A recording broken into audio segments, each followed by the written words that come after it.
Comentário de João, do João Calvino, a partir do capítulo 2. E ao terceiro dia houve um casamento em Caná da Galileia, e estava ali a mãe de Jesus. E foram também convidados para o casamento Jesus e seus discípulos. E havendo acabado o vinho, a mãe de Jesus lhe disse: Não há mais vinho. E Jesus lhe disse: Mulher, o que tenho eu a ver contigo? Minha hora ainda não chegou. Sua mãe disse aos servos: Fazei tudo quanto ele vos disser. Ora, havia ali postas 6 talhas de pedras para as purificações dos judeus, contendo 2 ou 3 metretas. Jesus lhes disse: Enchei as talhas, e enchendo-nas até a borda, e então lhes disse: Tirai agora e levai ao administrador da festa. E as levaram. E quando o administrador da festa provou a água, agora transformada em vinho, não sabendo de onde viera, se bem que o sabiam os servos que tiraram água, o administrador da festa chamou o esposo e lhe disse: Todo homem primeiro põe o vinho bom, e quando todos já tenham bebido espontaneamente, então se serve o pior. Tu conservaste o vinho bom até agora. Jesus começou assim seus sinais em Caná da Galileia e manifestou sua glória, e seus discípulos creram nele. Houve um casamento em Caná da Galileia. O fato de esta história relatar o primeiro milagre realizado por Jesus é suficiente razão para considerá-la com extrema prudência, ainda como veremos mais adiante. Haja outras razões que incitam a nossa atenção, mas sua multiforme utilidade será demonstrada quando avançarmos mais. O evangelista, antes de tudo, denomina o lugar Caná da Galileia, não aquela situação nas proximidades de Sarepta, entre Tiro e Sidom, e chamada a maior, em comparação com a outra, Caná, a qual alguns citam a província da tribo de Zebulon e outros a designam como pertencente à tribo de Azer, porque Jerônimo também declara que ainda em seu tempo existia uma cidadezinha com esse nome. É provável que seja aquela que ficava nas proximidades da cidade de Nazaré, visto que a mãe de Jesus pôde atender ao casamento. No capítulo 4 se verá que ela ficava a cerca de 1 dia de viagem de Cafarnaum. Sua proximidade à cidade de Betsaida pode também inferir-se do fato de que o evangelista nos informa que o casamento foi celebrado 3 dias depois de Cristo haver estado naquele distrito.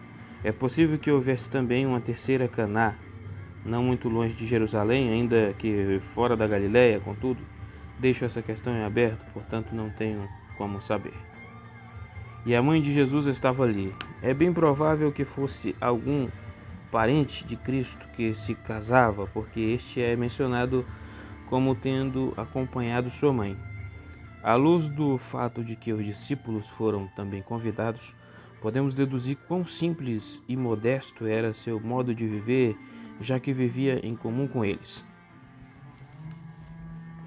Pode-se concluir ser algo incongruente que alguém de forma alguma rico ou possuidor de certos recursos, como se fará evidente pela falta de vinho, convide outros 4 ou 5 por causa de Cristo, mas os pobres são mais prontos e mais fracos em seus convites, pois ao contrário dos ricos, eles não temem ser humilhados caso não consigam tratar seus convidados de forma suntuosa e magnificente.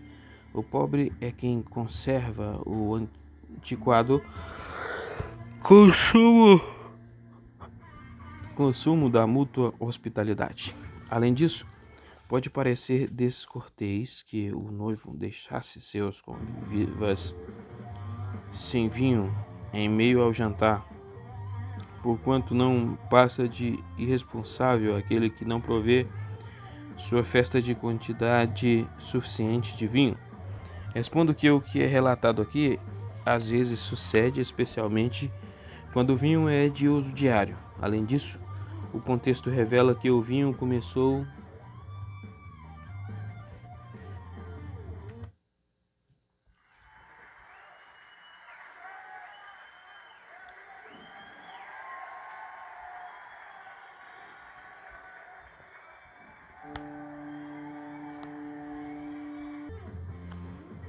Pode-se concluir, se é algo incongruente, que alguém de forma alguma, rico ou possuidor de certos recursos, convide outros 4 ou 5 por causa de Cristo.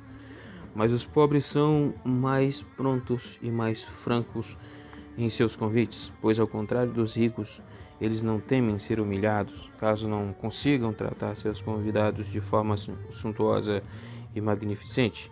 O pobre é quem conserva o antiquado costume da mútua hospitalidade. Além disso, pode parecer descortês que o noivo deixasse seus convivas sem vinho em meio ao jantar, porquanto não passa de irresponsável aquele que não provê sua festa de quantidade suficiente de vinho. Respondo que o que é retratado aqui às vezes sucede, especialmente quando o vinho é de uso diário. Além disso, o contexto revela que o vinho começou a faltar já no final da festa, quando é comum que todos já se serviram bem. O administrador da festa diz outro tanto: todos servem primeiro o melhor vinho e depois que os convidados já beberam bastante, serve-se o vinho inferior. Além do mais, não tenho dúvida de que tudo isso foi premeditado pela divina providência para que houvesse ali um momento oportuno para o milagre. 3. A mãe de Jesus lhe disse: é de se perguntar se porventura ela esperava ou pedia alguma coisa a seu filho, quando ele não havia ainda realizado nenhum milagre. E é possível que, sem esperar qualquer providência desse gênero, ela lhe pedisse que tranquilizasse o ânimo dos convivas com algumas exortações piedosas, ao mesmo tempo assim amenizasse o embaraço do noivo. Além do mais, considero suas palavras como sumitateia, ou ardente compaixão, pois quando a santa mulher viu que a festa poderia ser perturbada pela suspeita de que os convivas pudessem estar sendo tratados com desrespeito e viessem a murmurar contra o noivo, ela procurou algum meio de amenizar a situação. Crisóstomo lança-lhe a suspeita de ser movida por seu intuito feminino de ir após não sei que sorte de favorecimento para si e para seu filho.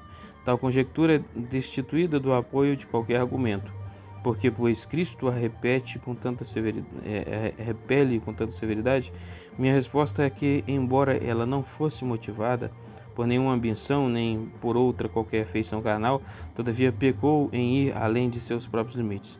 Sua solicitude sobre a inconveniência suportada por outros e seu desejo de remediá-la de alguma forma eram provenientes da bondade e devem receber seu crédito.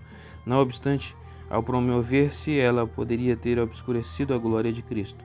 Portanto, devemos observar que Cristo falou assim, não tanto por ela, mas por causa dos demais. Sua modéstia e generosidade eram imensas demais para que merecessem reprovação tão severa. Além disso, ela não estava pecando consciente e voluntariamente. Cristo, porém, apenas mostra o perigo de que as palavras de sua mãe fossem mal interpretadas, como se estivesse nela a ordenar que ele, a partir daí, operasse o milagre. Versículo 4. A mulher, o que tenho a ver contigo? O grego literalmente significa o que a mim e a ti. O que a mim e a ti. Mas a fraseologia grega vem a ser a mesma coisa que o latim que de tibi mecum, o que tens tu a ver comigo. O antigo tradutor Vulgata desorientou a muitos dizendo que Cristo considerou a falta de vinho como algo que não interessava nem a ele nem a sua mãe. A sua segunda cláusula, porém, podemos facilmente concluir quão longe isso estava da mente de Cristo, pois ele se reverte deste cuidado e declara que isso era de seu interesse quando acrescenta que sua hora ainda não chegara. Essas duas coisas devem estar juntas, ou seja, que Cristo entende o que lhe seria necessário fazer, e no entanto nada fará a esse respeito, seguindo a sugestão de sua mãe. Esta é uma passagem notável. Ora, porque ele absolutamente recusa sua mãe, o que depois graciosamente admitiu tão a miúde a toda sorte de pessoas? Além disso, porque ele não se satisfaz com a mera recusa, mas ainda a coloca na categoria comum de mulher, nem mesmo honrando-a com um título de mãe? É indubitável que este dito, mesmo honrando-a é indubitável que esse dito de Cristo adverte pública e francamente aos homens a terem o cuidado de não transferir a Maria o que pertence a Deus, exaltando de modo tão supersticioso a honra do nome maternal da Virgem Maria. Cristo, pois, se dirige à sua mãe nesses termos com o fim de transmitir uma lição perpétua e geral a todas as gerações, para que alguma honra extravagante prestada à sua mãe não viesse a obscurecer sua divina glória. Quão necessária se fez esta advertência em consequência das grosseiras e abomináveis superstições que se seguiram mais tarde, o que é sobejamente notório, pois Maria se transformou em rainha do céu, a esperança, a vida e a salvação do mundo, e de fato seu insano desvario foi tão longe que despiram Cristo de suas prerrogativas e o deixaram quase nu. E quase condenamos estas malditas blasfêmias dirigidas ao Filho de Deus. Os papistas nos chamam de maliciosos invejosos. Não só isso, mas disseminam a perversa calúnia de que somos letais inimigos da honra da Santa Virgem, como se ela não possuísse ainda todas as honras que lhes são devidas, a menos que ela se converta em deusa, como se devesse tratá-la com respeito, adornando-a com títulos sacrílegos e pondo-a em lugar de Cristo. Portanto, são os próprios papistas que fazem a Maria uma cruel injúria quando, a fim de desfigurá-la com falsos louvores, arrebatam de Deus o que lhe pertence. Minha hora ainda não chegou, significa que ele até então nada fizera, não por displicência ou indolência, e ao mesmo tempo insinua que ela cuidaria do problema quando o tempo oportuno chegasse. Como ele reprova sua mãe por pressa imponderada, assim em contrapartida apresenta-se motivo para esperar o milagre. A Santa Virgem reconhece ambas estas intenções, pois desistiu de pressioná-lo, e ao aconselhar os servos que fizessem tudo quanto ele mandasse, com isso ela demonstra que agora ela está à espera de algo. Esta lição, porém, tem uma aplicação ainda mais ampla. Sempre que o Senhor nos mantém em suspenso e retarda seu socorro, não significa que ele esteja inativo, mas ao contrário, que regula suas operações, de tal modo que só age no tempo determinado. Os que têm aplicado esta passagem com o intuito de provar que o tempo dos eventos é designado pelo destino são ridículos demais para que mereçam sequer uma que os refute. A hora de Cristo às vezes significa a hora que lhe foi designada pelo Pai, e mais tarde ele chama seu tempo, o que era conveniente e oportuno para a concretização dos mandamentos do Pai. Aqui, porém, ele reivindica o direito de dispor e decidir o tempo de trabalhar e exibir seu poder divino. 5. Sua mãe disse aos servos. Aqui a Santa Virgem dá um notável exemplo de genuína obediência que ela deveria a seu filho, quando a questão relacionada era não os deveres humanitários, mas de seu divino poder. Portanto, ela modestamente aquece a resposta de Cristo e exorta aos demais os que obedecem às injunções dele. Reconheço que o que a Virgem agora afirma se relaciona com a presente ocorrência e era como se ela tivesse, neste caso, negando a si qualquer autoridade e que Cristo faria, segundo seu próprio beneplácito, tudo quanto quisesse. Mas se o leitor atentar bem sua intenção, notará que sua afirmação tem uma aplicação ainda mais ampla, pois primeiramente ela renuncia e descarta o poder que aparentemente usurpara, e em seguir atribui a Cristo toda a autoridade, quando os incita a fazer tudo o que ele mandasse. Daqui, por estas palavras, somos instruídos, em termos gerais, que se desejarmos alguma coisa de Cristo, não obteremos resposta às nossas orações, a menos que dependamos inteiramente dele, buscando, em suma, fazendo tudo o que ele ordenar. Em contrapartida, ele não nos encaminha à sua mãe, mas ao contrário, nos convida a irmos a ele próprio. 6. Ora, havia ali 6 talhas de pedra, segundo a computação de Budeaus. Deduzimos que estas talhas eram muito grandes, pois visto que uma metretes, equivale a 20 congi, cada uma contendo pelo menos um sestários em nossa medida. Portanto, o Cristo o supriu com sua grande abundância de vinho, aliás, o suficiente para mais de 150 pessoas numa festa de núpcias. Além disso, tanto o número quanto o tamanho das talhas servem para confirmar a veracidade do milagre.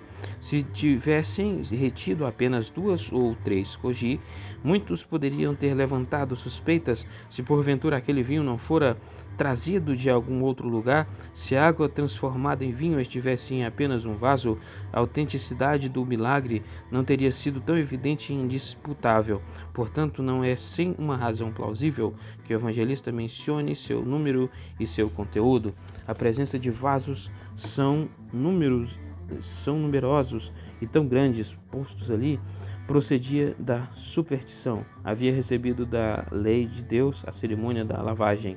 Uma vez, porém, o que o mundo seja tão inclinado aos excessos externos, os judeus são satisfeitos com a simplicidade ordenada por Deus. Divertiram-se com constantes aspersões, e já que a superstição é ambiciosa, indubitavelmente conduziu à ostentação.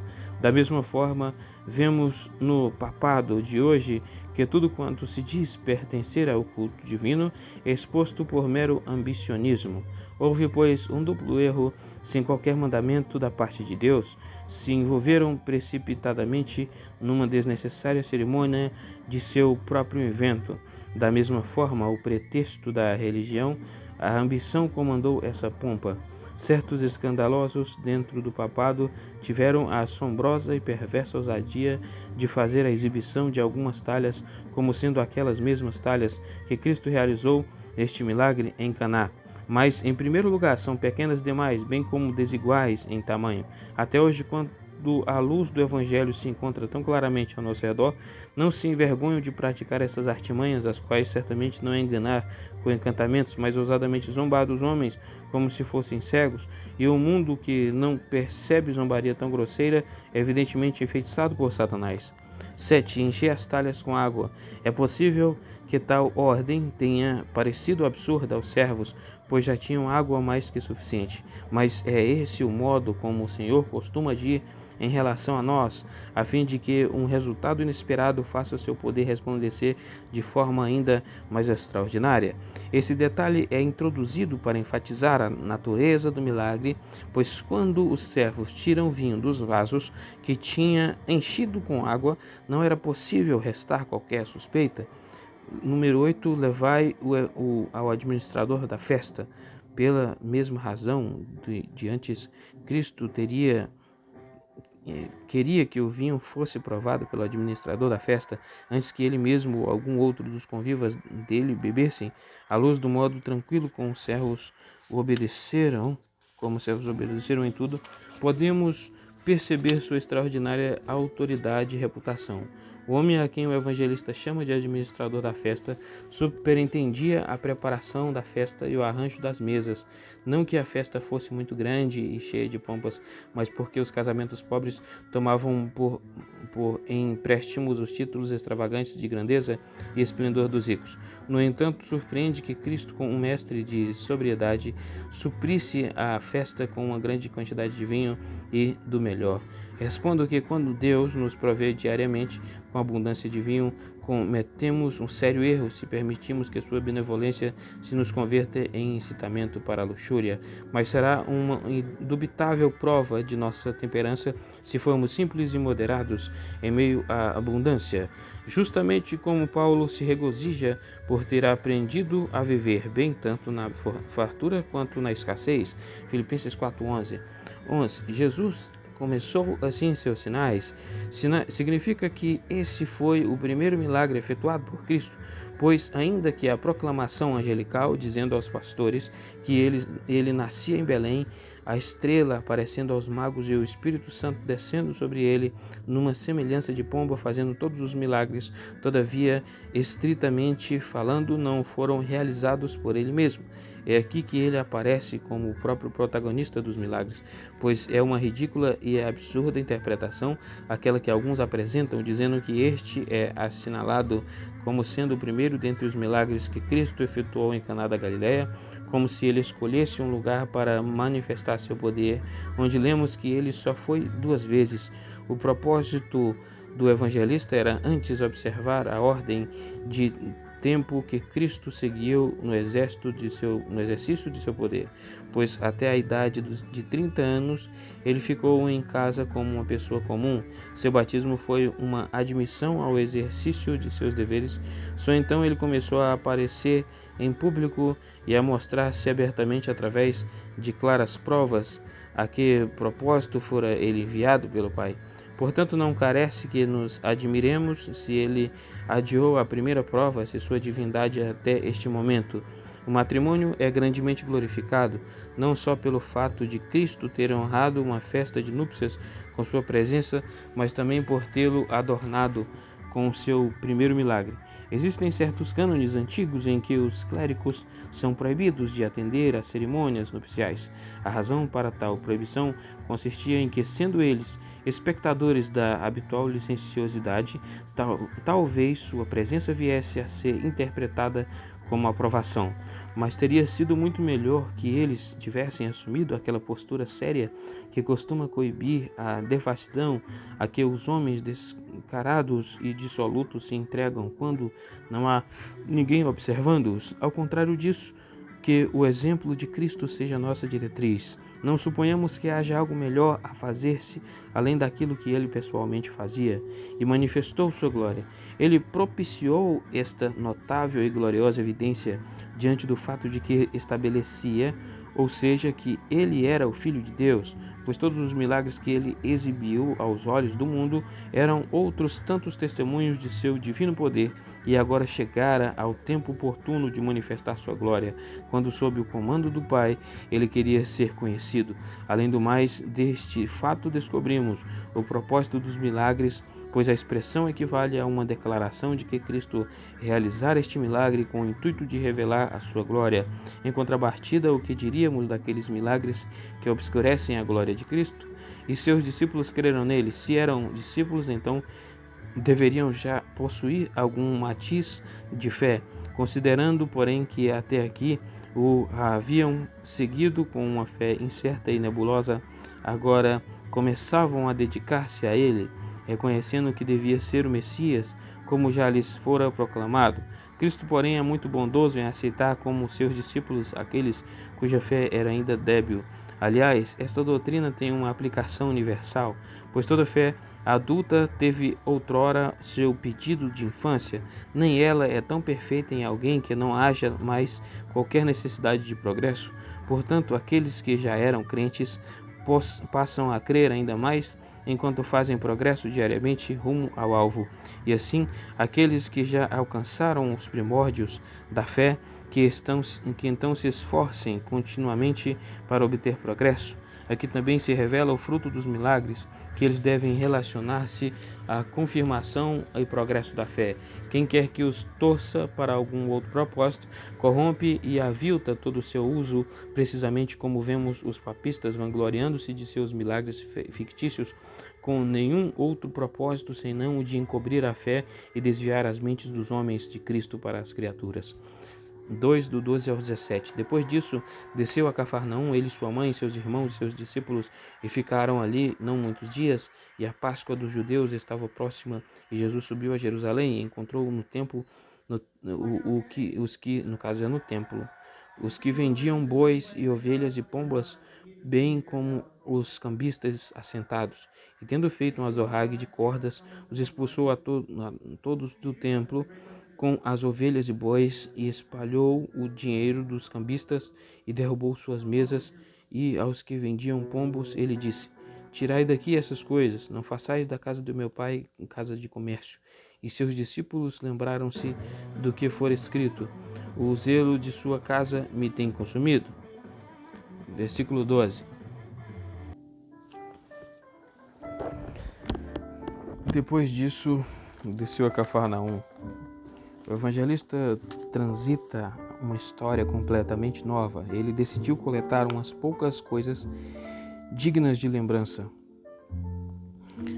as quais os outros 3 haviam omitido, e relata o tempo em que se deu o que está para contar. Pois os outros também relatam o que aqui lemos de Cristo realizando.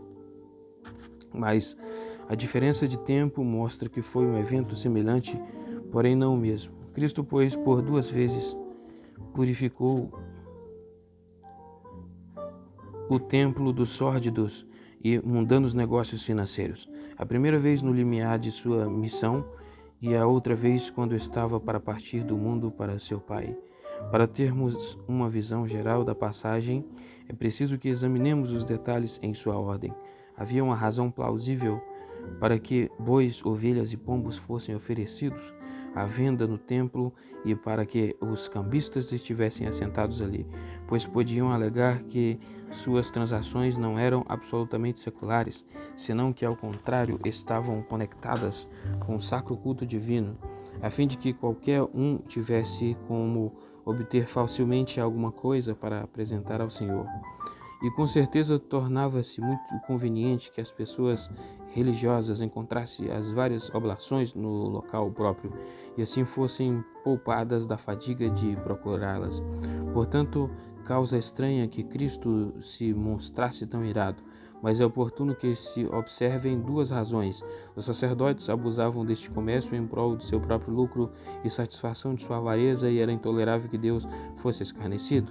Além disso, qualquer justificativa que os homens apresentassem, tão logo se apartavam, por mais leve que fosse, do mandamento de Deus, faziam-se culpáveis e mereciam correção. E essa é a principal razão porque Cristo assumiu a responsabilidade de purificar o templo, pois afirma claramente que o templo de Deus não é lugar de atos mercantis. Mas pode-se perguntar por que ele não principiou ministrando-lhes instrução? Parece um procedimento desordenado e invertido usar a força para corrigir abusos, antes mesmo de tentar-se o antídoto da didática. Cristo, porém, tinha um alvo bem distinto, pois já que chegara o tempo para ele desincumbir-se publicamente do ofício que lhe fora confiado pelo Pai, quis de alguma forma tomar posse do templo e pôr em evidência sua divina autoridade, e para que todos atentassem bem para o seu ensino, suas morosas e sonolentas mentes tinham que ser despertadas por algo novo insinuado. Ora, o templo era o relicário da religião e doutrinas celestiais. Uma vez que queria restaurar a pureza da doutrina, era de imensurável importância estabelecer-se como o Senhor do templo. Além disso, não havia outro meio de conduzir os sacrifícios e outros exercícios religiosos de volta ao seu propósito espiritual do que removendo deles os abusos. O que ele fez naquele momento era, portanto, uma espécie de prelúdio à reforma a qual o Pai o enviara a realizar. Numa palavra, era oportuno que os judeus fossem despertados mediante tal exemplo, a fim de que esperassem de Cristo algo inusitado e assustador. E era igualmente necessário lembrá-los poderosamente da corrupção e perversão do culto divino, a fim de que não apresentassem objeção à sua correção. E seus irmãos? É incerto porque seus irmãos o acompanhavam, a menos que coincidissem de irem ao mesmo tempo a Jerusalém. Além do mais, pelo termo irmãos, o idioma hebraico, como é bem notório, quer dizer toda sorte de parentes do sexo masculino. 13. E a Páscoa estava próxima, então Jesus subiu a Jerusalém. Literalmente o grego é e ele foi, mas o evangelista adiciona a conjunção e em lugar da conjunção casual, pois ele tensionava dizer que Jesus então subiu a Jerusalém com o fim de observar a Páscoa. Seu objetivo era duplo, visto que Jesus, filho de Deus, era sujeito à lei. Por nossa causa, ele desejava observar precisamente todos os mandamentos da lei, revelar nele um tipo de plena submissão e obediência. Além disso, visto que ele podia realizar mais obras entre uma multidão de pessoas, quase sempre fazia uso desse tipo de oportunidade. Portanto, sempre que posteriormente se repete que Cristo veio a Jerusalém para os dias de festas, que o leitor observe bem que ele procedia assim, primeiramente para que, juntamente com os demais, pudesse pôr em prática os exercícios da religião intitulada por Deus, e segundo, para que pudesse proclamar sua doutrina a um maior número de pessoas. 16. Não façais da casa do meu pai. Na segunda purificação do templo, os demais evangelistas registram o uso de sua linguagem mais abrupta e severa. Haviam feito do templo um covil de ladrões, e isso foi oportuno quando uma reprovação mais indulgente não teria sido de nenhum proveito. Ele simplesmente os adverte, então, a não profanar o templo de Deus, pervertendo-o com o fim de alienar seu uso. O templo era chamado a casa de Deus, visto que Deus queria ser ali invocado de uma forma especial, porque ali ele exercia seu poder e porque o separara para as cerimônias espirituais e santas. Cristo declara ser o Filho de Deus, aquele que podia reivindicar o direito e a autoridade de purificar o templo. Além disso, visto que ele aqui apresenta o motivo de proceder daquela forma, qualquer um que quiser extrair vantagem desse fato deve concentrar-se principalmente nesta frase, porque, pois, ele expulsa os compradores e vendedores do templo para restaurar o culto divino à sua integridade, o qual havia sido corrompido pelos homens perversos, e assim renovar e defender a santidade do templo. Ora, aquele templo, como bem o sabemos, foi edificado para ser a sombra daquelas coisas cuja vívida imagem está em Cristo. Para que permanecesse consagrado a Deus, ele tinha de ser usado única e exclusivamente para usos de cunho espiritual. Por esta razão, ele declara ser ilícito que o templo se convertesse no mercado. Ele achou seu argumento na instituição divina, a qual é nosso dever defender. Por quantas ilusões possa Satanás nos enganar, sabemos ser ímpio tudo quanto, por menor que seja, nos desvie do mandamento divino. Seria um alusório corrupto engano que o culto divino fosse defendido e promovido se os sacrifícios estivessem convenientemente à mão para os crentes. Visto, porém, que Deus destinara seu templo a outros usos, Cristo considera as objeções que poderiam surgir contra a ordem estabelecida por Deus.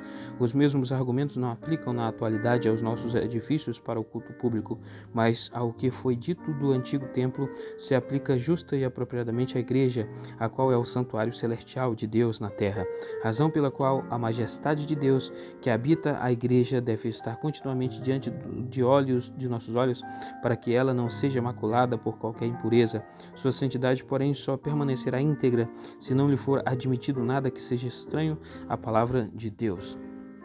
17. Seus discípulos lembraram a alguém que gastam seu tempo inquirindo sobre como os discípulos teriam se lembrado da Escritura, a qual lhes era até então desconhecida e estranha.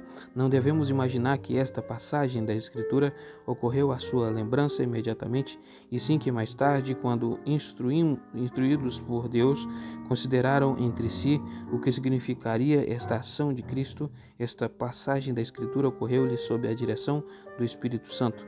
E é verdade que a causa da obra de Deus nem sempre nos é evidente de imediato, senão que depois, no transcurso do tempo, ele faz com que seu propósito nos seja conhecido, e esse é um freio bastante eficaz para deter nossa impaciência, a fim de não importunarmos a Deus quando nosso juízo não aprovar suas ações. Somos lembrados ao mesmo tempo que quando Deus nos deixa em suspenso, Esperemos pacientemente pela ocasião de mais pleno conhecimento e refreemos nossa inata precipitação, pois Deus delonga a plena manifestação de suas obras para conservar-nos humildes. O significado consciente em que os discípulos por fim compreenderam que Cristo fora compelido por ardente zelo pela casa de Deus e a expulsar dela tais profanações, sem dúvida Davi, pelo uso de sinédoque, designa sob o termo templo todo o culto divino, pois o versículo completo se compõe assim: o zelo de tua casa me tem devorado, e as afrontas dos que te afrontam caíram sobre mim. Salmos 69.9. A segunda sentença contrabalança a primeira, ou melhor, é simplesmente uma reiteração explicativa. A soma de ambas as sentenças consiste em que Davi estava tão ansioso em defender a glória de Deus que voluntariamente aceitou sobre sua cabeça todas as afrontas que os ímpios lançavam contra Deus. E ele se queimava com um zelo tal que este único sentimento tragava todos os demais. Ainda nos diz que ele pessoalmente se sentia assim, mas não pode haver dúvida de que em sua própria pessoa ele estava descrevendo o que propriamente pertencia ao Messias. Consequentemente, o evangelista afirma que esta era uma das marcas pelas quais Jesus se fez conhecer aos discípulos como o vingador e o restaurador do reino de Deus. Então observa que eles seguiram a orientação da Escritura para entender corretamente a Cristo, e deveras ninguém jamais aprenderá o que Cristo é ou o propósito de suas ações e sofrimentos, salvo pela orientação e ensino das Escrituras. Até onde, pois, cada um de nós deseja progredir no conhecimento de Cristo, teremos que meditar bastante e continuamente sobre as Escrituras, sobre a Escritura. Tampouco Davi faz menção da casa de Deus displicentemente ao falar de sua glória, pois ainda que Deus seja suficiente a si mesmo e se satisfaça exclusivamente consigo mesmo, não obstante quer que sua glória se manifeste na igreja. Neste fato, ele mostra uma notável prova de seu amor para conosco, porquanto ele associa por um laço indissolúvel sua glória com nossa salvação. Resta, pois, que cada um individualmente se aplique a imitar a Cristo, já que o exemplo da cabeça se demonstra uma lição geral para todo o corpo, segundo Paulo ensina em Romanos 15:3. Até onde pudermos, não permitamos que o sacro templo de Deus seja poluído em qualquer um de seus aspectos, ao mesmo tempo que revistamos todos de precaução para não ultrapassarmos os limites de nossa vocação, em sintonia com o Filho de Deus, que todos sejamos zelosos. Contudo, não significa que todos nos munamos de um azorrague e arbitrariamente corrijamos os vícios, pois não nos foi dado o mesmo poder, nem nos foi imposto o mesmo ofício. 2:18-22. Responderam-lhes, pois, os judeus e lhe disseram: que sinal nos mostras, visto que fazes essas coisas? Jesus respondeu e lhes disse: destruí este templo e em 3 dias o reerguerei. Disseram-lhe, pois, os judeus: em 46 anos esteve este templo em construção, e tu o reerguerás em 3 dias? Mas ele falava do templo de seu corpo. Quando, pois, ele ressuscitou dentre os mortos, seus discípulos se lembraram de que dissera isso e creram na Escritura e na palavra que Jesus dissera. 18. Que sinal nos mostras? À luz do fato de que em tão grande multidão ninguém deitou mão em Cristo e nenhum dos vendedores de gado nem cambista o expulsou com violência, podemos concluir que todos se sentiram fulminados e aturdidos por Deus e ficaram como que petrificados. Portanto, se não estivessem completamente cegos, este milagre teria sido suficientemente óbvio, ou seja, que um só homem ousasse tanto ou um só contra tantos, um homem desarmado contra os fortes, um desconhecido contra os grandes líderes, uma vez que eram muito mais fortes porque não o impediram, salvo porque sua força se desvanecera e, por assim dizer, se quebrara. Todavia tiveram algum motivo para fazer-lhe perguntas, porquanto não se pode permitir que alguém mude subitamente algum defeito e algo desagradável no templo de Deus. Certamente que todos têm a liberdade de condenar as corrupções, mas se o indivíduo anônimo se apresenta para removê-las, o mesmo será responsável por sua temeridade. Visto que o costume de negar no templo era aceito, Cristo empreendeu algo novo e inusitado, e portanto muito corretamente lhe pedem para provar que fora enviado por Deus, porquanto baseavam seu argumento no princípio de que em administração pública não é lícito mudar qualquer coisa sem uma vocação e uma ordenação definida da parte de Deus. Mas o ponto em que erram era a recusa em admitir a vocação de Cristo, a não ser que ele efetuasse algum milagre, pois não constituía um princípio geral o fato de que os profetas e outros ministros de Deus realizassem milagres, nem ainda Deus se obrigara a tal necessidade. Então, pois, errados em impor a Deus uma lei, exigindo um sinal. Quando os evangelistas dizem que os judeus lhe fizeram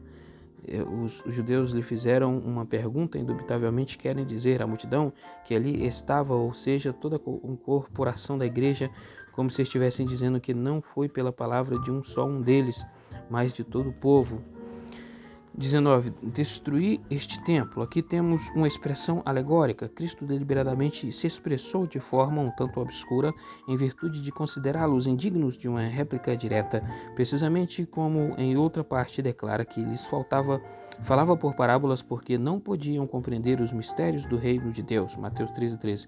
Mas antes recusa-lhes o sinal que pediram, seja porque ele não teria produzido nenhum bem ou porque ele bem sabia que ainda não chegara o tempo oportuno.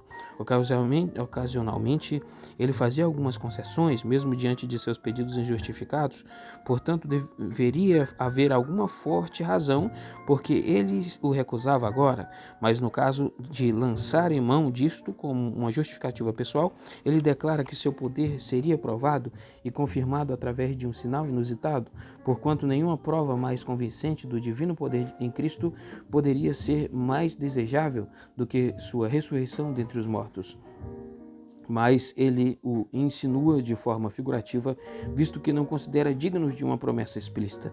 Em suma, ele trata os incrédulos segundo o seu merecimento e, ao mesmo tempo, se exime de todo e qualquer desdém, ainda não se fizera evidente que eles eram obstinados, mas Cristo bem sabia qual era o estado de seus sentimentos.